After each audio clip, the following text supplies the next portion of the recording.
Pai nosso que estás no céu, santificado seja o teu nome, venha o teu reino, faça-se a tua vontade aqui na terra como no céu. O pão nosso de cada dia nos dá hoje. Muito bom dia, que a bênção e a paz do nosso Deus nessa manhã esteja sobre você e sobre toda a sua família.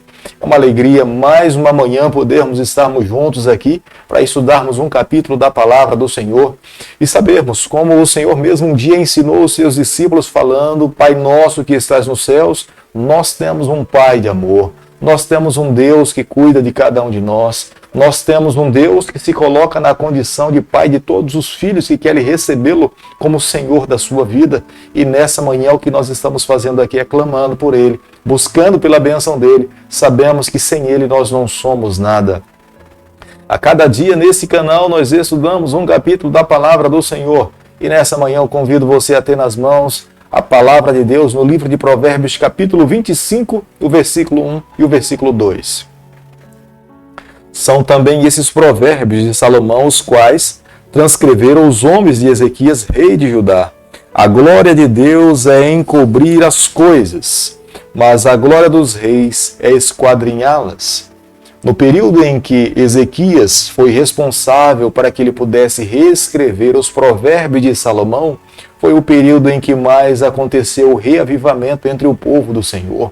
Na verdade, muitas vezes nós olhamos para o livro de Provérbios e imaginamos que esse livro não é sagrado, não deveria ter passado pelo cano, mas pelo contrário, o livro de Provérbios é um livro sagrado. O livro de Provérbios nos aproxima de Deus. A sabedoria que nós encontramos nesse livro, de fato, é provinda do céu, fala ao nosso coração. Nós deveríamos amá-lo mais, nós deveríamos esquadrinhá-lo mais, nós deveríamos dedicar mais tempo para refletir nesses provérbios. E tenha certeza, se o fizéssemos, se colocássemos em prática em nossa vida, a nossa vida seria muito mais eficaz. Esses provérbios que nós temos em nossas mãos hoje, que é a palavra de Deus, escritos por Salomão, foram transcritos pelos homens do rei Ezequias. Ezequias era um homem literário. Ezequias foi o rei de Judá que viveu 250 anos depois do rei Salomão.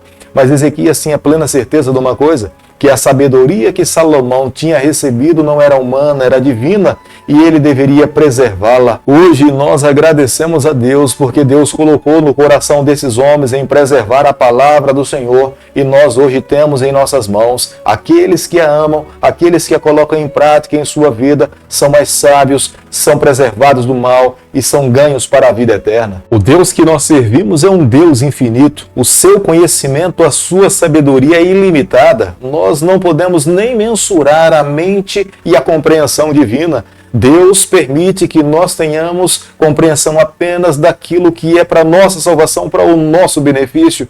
Deus não deixa que nós passemos além daquilo do qual Ele entende que o ser humano, com a mente pecaminosa, pode saber. Portanto, hoje, o que nós temos que fazer é descansar na sabedoria divina, abraçarmos o conhecimento de Deus e deixarmos Ele conduzir a nossa vida. Hoje, nos dias em que nós estamos vivendo, nós temos telescópios poderosos que penetram o céu e conseguem observar as estrelas, os meteoros e todos os astros que estão acima da nossa cabeça.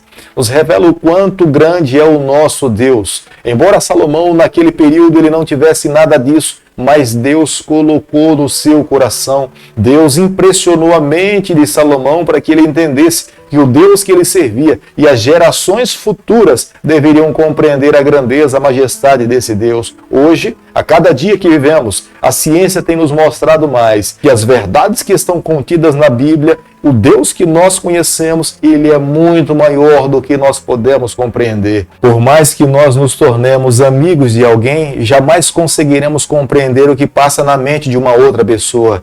Jamais um súdito poderia compreender o que passa na mente de um rei.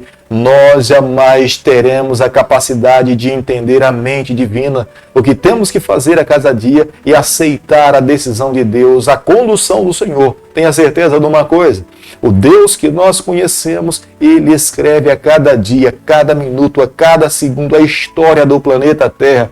Tudo irá culminar de acordo com a sua vontade. Nada poderá fugir dos planos do Senhor. Portanto, aqueles que amam a Deus e que se colocam nas suas mãos, receberão a bênção do Senhor no dia final. Da mesma forma como a prata e o ouro são lapidados para que ele se torne uma pedra mais preciosa, no passado também se tiravam algumas pessoas da corte porque elas obscureciam a imagem e denegriam o rei. Tenha certeza de uma coisa, um dia o nosso Deus, ele irá colocar um ponto final na história do pecado, e todo aquele que manchou a sua vida nessa terra, todo aquele que deu as costas para o Senhor, não viveu de acordo com a vontade do Senhor, eles também serão banidos. Os flagelos de Deus serão derramados sobre a vida dessas pessoas, mas aqueles que se colocaram ao lado do Senhor, viveram para Deus, esses receberão a vida eterna e estarão com o nosso Deus por toda a eternidade. Feliz é aquele que aceita a sabedoria vinda do céu. Feliz é aquele que entende que Deus é soberano sobre a sua vida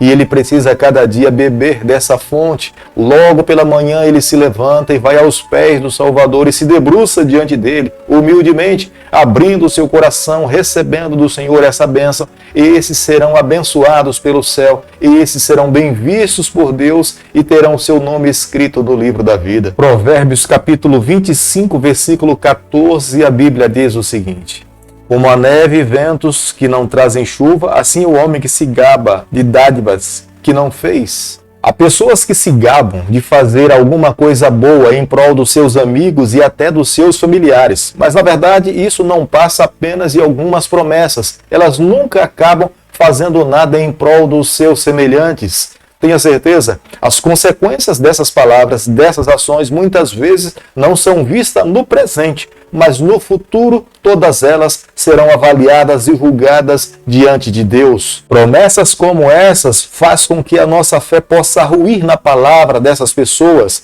Se Deus, porventura, não agisse no nosso favor, o nosso coração também perderia a fé, mas jamais devemos nos esquecer. O Deus que nós servimos, Ele não mente. Ele não deixa de cumprir as suas palavras. Ele nunca entrou numa batalha e conseguiu perder uma batalha.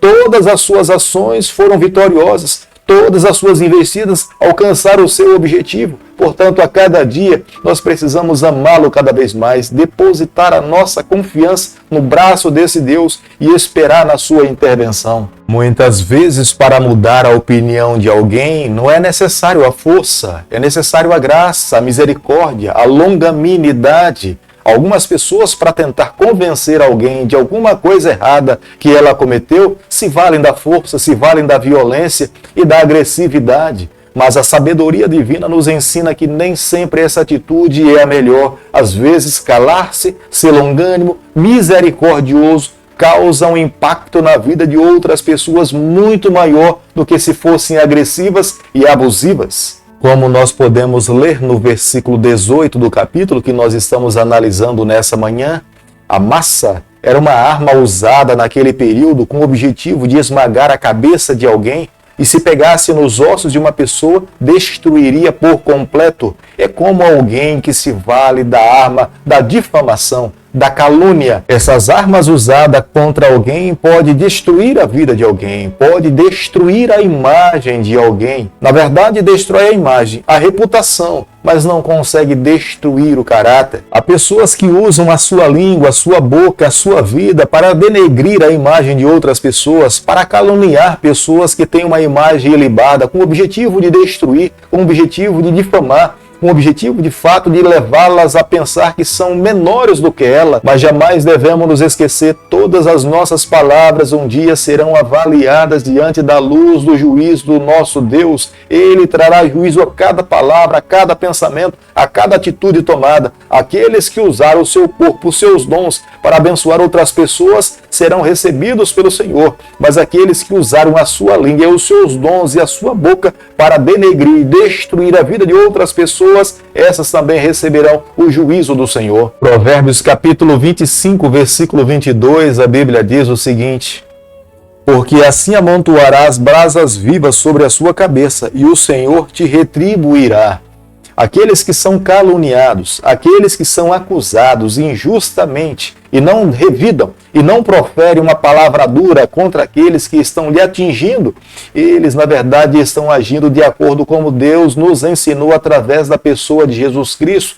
Jesus, em carne e osso, quando colocou os seus pés aqui nessa terra, nos ensinou como é que nós deveríamos agir diante da calúnia, diante da injúria, diante de alguém que lhe faz uma acusação que não é real. Jesus se calou, Jesus silenciou, Jesus esperou o momento certo para proferir a palavra adequada. A sabedoria vinda do céu nos ensina que quando nós agimos como Jesus, nós estamos colocando brasas vivas sobre a cabeça de alguém. Agir dessa forma é agir de acordo com a sabedoria. Agir dessa forma é estar se preparando para se encontrar com seu Deus e viver eternamente. Uma cidade, quando ela não tinha muros, ela na verdade se tornava vulnerável para ser atacada por todos os lados. Mas quando uma cidade ela possuía muros, ela estava se defendendo, se protegendo, e os inimigos teriam dificuldade de atacar a população que estava dentro da cidade. Alguém que não tem controle das suas emoções facilmente é atacado, se torna uma presa fácil de Satanás, revida com muita facilidade. Mas aqueles que têm um autodomínio, conduzem a sua vida, escrevem a sua história, esses são mais difíceis de serem atacados por Satanás ou por pessoas más que vivem nessa terra. Precisamos a cada dia não apenas santificar a nossa língua ou a nossa boca, mas precisamos santificar para Deus todo o nosso corpo. A cada manhã, quando nos levantamos e abrimos a palavra de Deus, nós jamais devemos nos esquecer. Deus conduziu a mente de Ezequias, de Salomão, para que eles pudessem escrever e compilar verdades, para que o seu povo no futuro pudesse ter nas mãos essa sabedoria para colocar em prática na sua vida. Se hoje queremos ser o povo remanescente de Deus, se preparando para se encontrar com o nosso Deus, nós precisamos amar essas verdades, colocar em prática na nossa vida a cada dia. Aqueles que vivem de acordo com esses ensinamentos estão se preparando para viver com Deus eternamente. É por isso que a cada manhã nós somos convidados para que o nosso primeiro encontro seja com o Senhor, abrirmos o nosso coração, deixarmos que Ele conduza a nossa vida, permitirmos que a sua palavra afete a nossa trajetória. Aquele que vive dessa forma está se colocando no caminho estreito, no caminho da vida eterna. Peço a Deus nessa manhã que Ele nos conduza, que os seus anjos se acampem ao nosso redor e nos livre de todos os males. Querido Pai, em Tuas mãos nessa manhã nós nos colocamos, queremos ser do Senhor a cada dia. Molda o nosso coração, conduza a nossa trajetória, é o nosso pedido, é a nossa oração e o fazemos em nome de Jesus. Que o Senhor te abençoe e te guarde, que Ele faça resplandecer o seu rosto sobre você, que Ele tenha misericórdia de você e sobre você nessa manhã Ele levante seu rosto e conceda a sua paz em nome de Jesus. Amém.